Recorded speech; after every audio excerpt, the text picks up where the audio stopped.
एक बड़ा एक छोटा।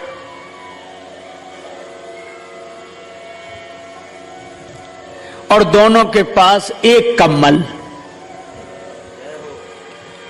और एक भैंस।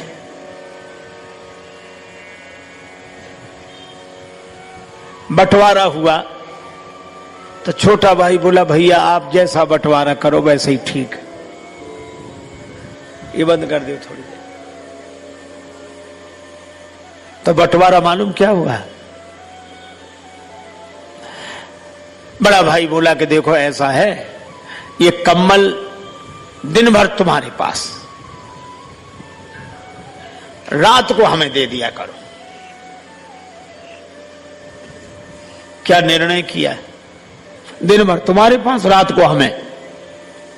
और ये जो भैंस है इसमें भी बंटवारा कर लो, आगे का हिस्सा तुम्हारा, पीछे का हमारा। अब बोलो कैसा निर्णय किया, निपटारा किया, बंटवारा। सो बेचारा एक भाई दिन भर तो कंबल रखे रहे अपने पास, दिन में जरूरत नहीं ओढ़ने की, और जैसे ही शाम होने लगे सो वो कहे हमारा कंबल हमें दे दो। सो रात भर कंबल ओढ़ के आराम से सोए, और सवेरा भैया ले जाओ अपना कंबल, दिन भर तुम रखो। और भैंस का आगे का हिस्सा छोटे भाई को दे दिया, सो बेचारा खिलाए पिलाए वो, और पीछे का हिस्सा उसका सो दूध वो दुहे। बेचारा परेशान हो गया कि भाई तो प्राण लिए है, ऐसा निर्णय किया, ऐसा बंटवारा किया। एक महात्मा थे, बोले तुम घबराओ मत। महात्मा ने उनके कान में एक मंत्र गुनगुना दिया, बोले इसी का प्रयोग करना। ठीक है। तो उसको जैसी कंबल दिन को मिला तो उसने क्या किया, कंबल को जैसे ही मिला सो पानी की बड़ी नाद थी उसी में डुबो दिया और दिन भर भिगाए रखा। शाम आई, बोला हमारा कंबल, बोली है ले जा। बोले ये क्या कर दिया? बोले हम अपने समय में कुछ भी करें, दिन तो हमें मिला ही है। बेचारा रात भर कंबल नहीं ओढ़ पाया, और सवेरे वो दूध दोहने बैठा, और वो छोटे भाई ने क्या किया, लिया डंडा। सो आगे डंडा दिखाया भैंस को। सो भैंस सीधी खड़ी, ना इधर करे उधर करे उधर करे। तो वो कहे ये क्या कर रहे हो? बोले आप तो अपने हिस्से में करो जो करना है, हम अपने हिस्से में कर रहे हैं।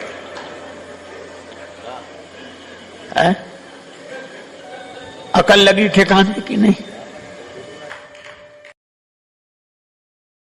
एक बार एक महात्मा जी ने अपने 3 चेलों को उपदेश दिया कि बेटा कुछ परोपकार का काम किया करो। तीनों बोले जरूर करेंगे गुरुजी। लेकिन क्या होता परोपकार? बोले भूखे को भोजन, प्यासे को पानी, गरीब की सहायता, दीन दुखी की सहायता, यही सब परोपकार होता है। तीनों बोले करे। एक काम जरूर किया करो। हाँ गुरुजी जरूर। दूसरे दिन शाम को लौटे, कुछ परोपकार का काम किया। हमारा किया क्या? बोले एक बुढ़िया सड़क पार नहीं कर पा रही थी, हमने उसका हाथ पकड़ा, उस बुढ़िया को सड़क पार कराई। ठीक, बहुत अच्छा, आशीर्वाद करना चाहिए ऐसे काम। अब दूसरे से पूछा तुमने? दूसरा चेला बोला गुरुजी हमने भी उसी बुढ़िया को सड़क पार कराई। तो ये 2 की जरूरत क्यों पड़ी? शायद सामान रहा होगा कुछ ऐसा। लेकिन आश्चर्य तो तब हुआ जब तीसरे चेले से पूछा तुमने? तीसरा चेला बोला गुरुजी हमने भी उसी बुढ़िया को सड़क पार कराई।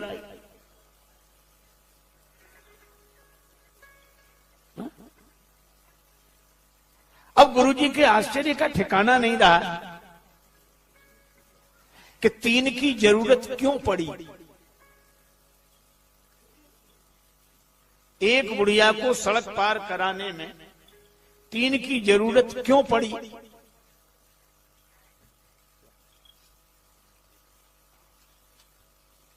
तीन की जरूरत क्यों पड़ी? तो तीनों बोले गुरुजी दरअसल बात ये थी कि बुढ़िया को सड़क पार करना ही नहीं था। तो तुमने सड़क पार क्यों कराई? बोले हमें परोपकार करना था। तो हमने बुढ़िया से कहा चल तुझे सड़क पार कराएं। वो बोली हमें नहीं जाना। बोले तुझे नहीं जाना पर हमें तो परोपकार करना है। तो उसने जिद की तो दोनों हाथ पकड़ लिए और खींच कर ले जाओ। तो वो गालियां देने लगी तो तीसरे ने हाथ पकड़ा, तीनों ने मिलकर परोपकार कर दिया। गुरुजी बोले मूर्खो, वो गाली देती रही तो भी तुम्हें समझ में नहीं आया? बोले गुरुजी आप ही तो कहते थे कि अच्छे काम में गाली भी मिले तो परवाह नहीं करना चाहिए, कर देना चाहिए। अब बोलो ये परोपकार है, ये परिहित है।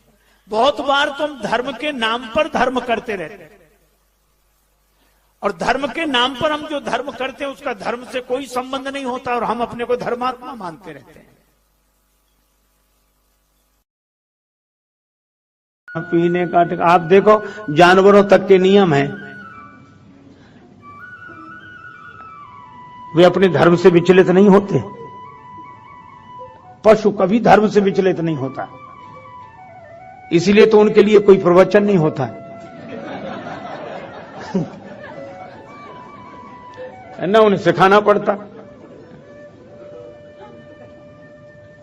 अच्छा आप देखो गाय चाहे जितने दिन की भूखी हो, 5 दिन से कुछ खाने को न मिला हो, पर गाय के सामने मांस रख दो कभी नहीं खाएगी, कभी नहीं खाएगी।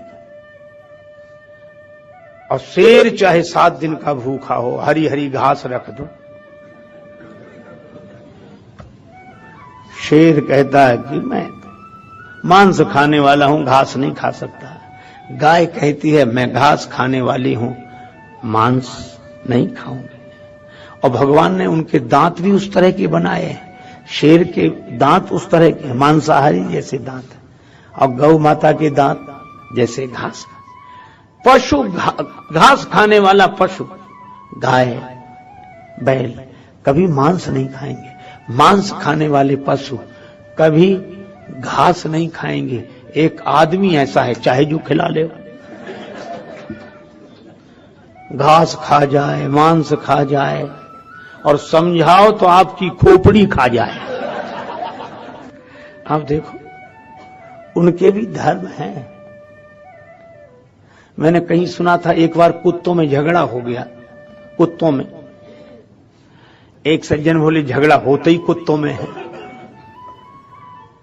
लेकिन एक बात थी, बाकी के कुत्तों ने उसे नाराज होकर निकाल दिया, चल जा। चला गया, मैं लौट कर नहीं आऊंगा। बाकी के लोग बोले आना भी मत, मिलाएंगे नहीं हम तुम्हें अपने समूह में। पर कुत्ता ही ठहरा, दूसरे दिन बाद आ गया, दूसरे ही दिन। तो बाकी के कुत्तों ने डांटा कि फिर तू लौट कर आ गया, अरे कलुआ जा, चला जा यहां से, अरे दल बदल हुआ। और तेरे लौट आने से हैरान हैं हम, और तुझे फिर दल में रख लें, क्या इंसान हैं हम आदमी हैं जो ऐसा करें? हम पशु हैं, हमारा भी धर्म है सिद्ध। अब तो किसी का कोई धर्म नहीं, न सोने का धर्म, न जागने का धर्म, न खाने का धर्म, न पीने का धर्म, न पहनने का धर्म, न पंथ सोई जो यही मन भावा, जिसे जो अच्छा लगे बस वही रास्ता है।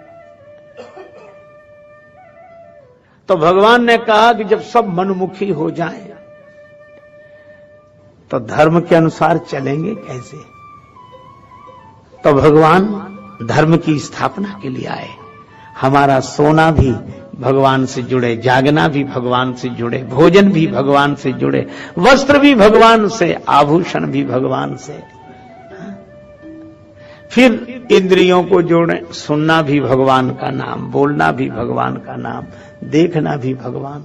ये धर्ममय जीवन। और भगवान श्री कृष्ण कहते हैं यत करोसि यदश्नासि यज्जुहोसि ददासि यत तपस्यसि कौन्तेय तत्कुरुस्व मद अर्पणम। तुम जो करो, जो भोजन ग्रहण करो, यत करोसि यदश्नासि यज्जुहोसि, जो हवन करो, ददासियत, जो दान करो, जो तप करो, तत्कुरु स्वमदार्पणम, वह सब मुझे अर्पित कर दो, बस जीवन धन्य हो जाए। एक गुरुजी ने एक चेला बनाया। चेले भी बड़े अद्भुत होते हैं।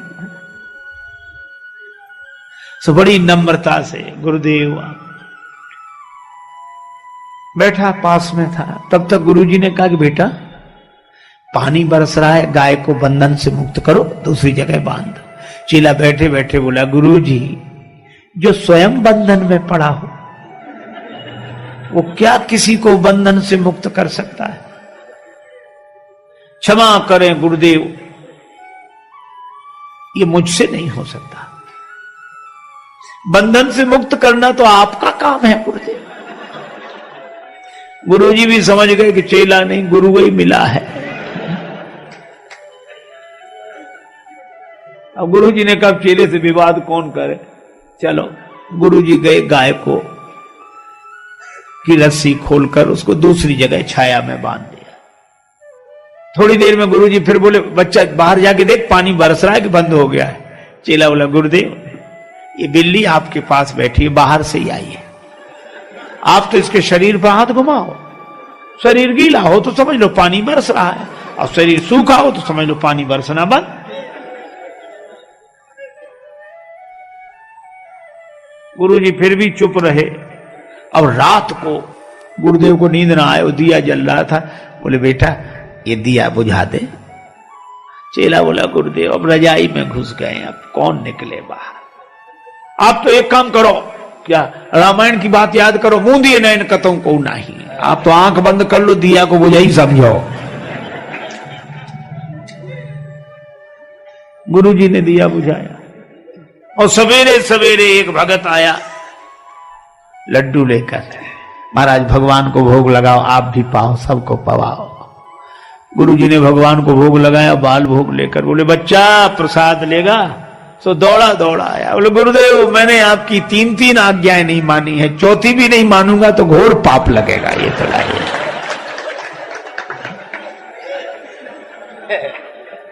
ये हाल सुनो भैया, एक गुरुजी गए एक गांव में, तो एक नया नया चेला बना। हमको भी चेला बनाओ। गुरुजी बोले बन जाओ। और बनने के बाद बोला कि आप गुरु हम चेला, आप कुछ सुनाओ। गुरुजी ने कहा कि राम राम किया करो। बोले ये तो साधारण बात है, ऊंचा। गुरुजी ने मन ही मन सोचा कि चेला नहीं गुरु ही मिला है। कई चेले सचमुच गुरु होते हैं, ऊंचा। गुरुजी ने कहा तो रामचरितमानस पढ़ा करो। अरे रामायण सब जान दिए, ऊंचा। तो गुरुजी ने कहा गीता? बोले हाँ ये कुछ ठीक है, कुछ। तो गुरुजी बोले आज गीता का महत्व सुनाऊंगा, गीता कल। और महात्मा में उन्होंने श्लोक सुनाया, सर्वोपनिषदो गावो दोग्धा गोपाल नंदना। ये सभी उपनिषद जो है सो गाय हैं और दोहने वाले भगवान श्री कृष्ण हैं। 1 घंटे तक व्याख्यान दिया। चेला बीच बीच में कह महाराज वाह वाह वाह वाह वाह, क्या बात कही है, वाह वाह। गुरु जी का और उत्साह बड़ा, कितने ध्यान से सुन रहा है, इतनी प्रशंसा कर। तो गुरु जी और सुनाते गए। 1 घंटे बाद बोले कि बेटा कुछ समझ में ना आया हो तो पूछ लो। सो बोला कि हमें समझ में ना, हमें आप कम समझाते हो, हम ज्यादा समझते हैं। गुरु जी ने मन ही मन कहा कि हम ही नहीं समझ पाए पहले तुम्हें, लेकिन चलो गुरुजी हैं, गुरुजी की इज्जत ही बचा ले, पूछ ले कुछ। तो बोला और तो एक एक अक्षर समझ में आया, केवल एक बात समझ में नहीं आई। कौन सी? का आप कहते थे 2 गधा गोपाल नंदना, तो ये 2 गधा कौन थे, क्या समझ है? सो गुरुजी ने माथा पीटा। चेला बोला गुरुजी जवाब नहीं दिया, ये 2 गधा कौन थे? गुरुजी बोले एक हम, दूसरे तुम। एक न सुनाई, एक नहीं देखा।